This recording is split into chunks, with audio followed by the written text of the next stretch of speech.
আমার কেউ নেই, কেউ ছিল না। এটা অভিমানে না, অনুভবেই বলছি। যারাই এসেছিল আমার জীবনে, তারাই আমাকে আলো ভেবে পথ চিনে গেছে বাড়ি ফিরে। ল্যাম্পপোস্টের মতো বহুকাল দাঁড়িয়ে থাকতে থাকতে ভেবেছি, বিধাতা হয়তো আমার জন্য কাউকে বানায়নি, এক মাথার উপর আকাশ ছাড়া। আমাকে কেউ ভালোবাসেনি।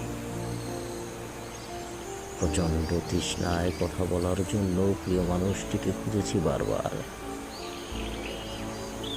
তখন হাত বাড়িয়ে দেখতাম, শুনশান নীরবতায় একটা মাথার উপর চাঁদ দাঁড়িয়ে আছে, তাও আবার অন্যের আলোয় আলোকিত।